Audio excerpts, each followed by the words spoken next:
देखिए एक important question आप लोगों को बता रहे हैं, एफ जेड अगर एनालिटिक है एट जेड जीरो पर, prove that it must be continuous at Z zero.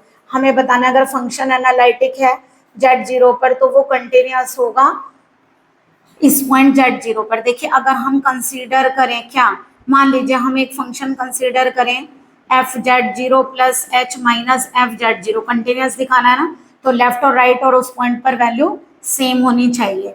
तो अगर हम इसे क्या ऐसे लिख सकते हैं, F Z zero plus H minus F Z zero upon H into H लिख सकते हैं ना। और अगर हम ऐसा करें कि limit H tending to zero F Z zero plus H, यानी दोनों साइड लिमिट ले लें, limit H tending to zero F Z zero plus H minus F Z zero upon H, यहाँ सेपरेट कर दें, limit H tending to zero कितना हो गया एच। तो देखिए ये वैल्यू क्या हो गई एफ डैश जेड जीरो, ठीक है, और यहाँ पे एच को जीरो रखा तो क्या आ गया जीरो, इसका मतलब हमारा आंसर आ गया जीरो। तो इसको क्या बोल सकते हैं, limit H tending to zero F Z zero plus H minus F Z zero equal to zero. तो ये वैल्यू कितनी आ गई एच टेंडिंग टू जीरो, ये फंक्शन हो गया F Z zero plus H equal to F Z zero. देखिए ये क्या शो करता है कि फंक्शन क्या होगा, कंटिन्यूअस होगा। तो हमने प्रूफ कर दिया, hence F Z is continuous at Z zero. अब देखिए हमें क्या कहा गया है, एक एग्जाम्पल ऐसा दीजिए जो कन्वर्स ट्रू ना हो।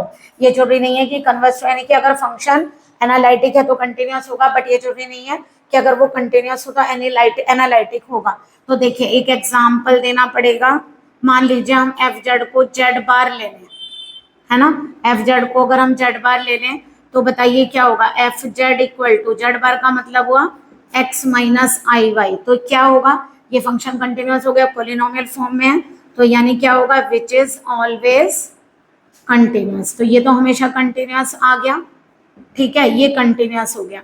बट देखिए हमें क्या दिखाना है कि एनालिटिक नहीं होगा। तो बताइए अगर हम इसे u प्लस आई वी से कंपेयर करें तो u हो गया x और v हो गया माइनस वाई। करिए यू एक्स माने वन, डिफरेंशियल करिए, सी आर इक्वेशन सेटिस्फाई करनी पड़ेगी ना।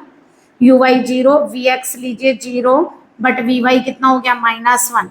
देखिए U X is equal to V Y होना चाहिए बट नहीं हो रहा, U X not equal to V Y, but U Y equal to minus V X तो आ जाएगा, बट ये सेटिस्फाई नहीं है। तो आप लोग लिखना hence CR equations not satisfied, then we say that this function f z is equal to z bar is not analytic but it is continuous। तो हम क्या बोल सकते हैं, यानी कि converse is not necessarily true, यानी कि फंक्शन अगर कंटिन्यूअस है तो जरूरी नहीं है कि वो एनालिटिक हो। तो यहाँ लिखेंगे CR equations are not satisfied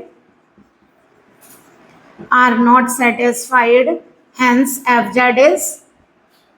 z is equal to z bar is not analytic but continuous तो है, ठीक है, इसका मतलब क्या लिखेंगे, hence converse is not necessarily true. I hope आप लोगों को क्वेश्चंस क्लियर हुए होंगे। आप लोगों को अगर लेक्चर समझ में आए तो प्लीज चैनल को सब्सक्राइब भी करिए। Thanks for watching my videos, good day and good luck.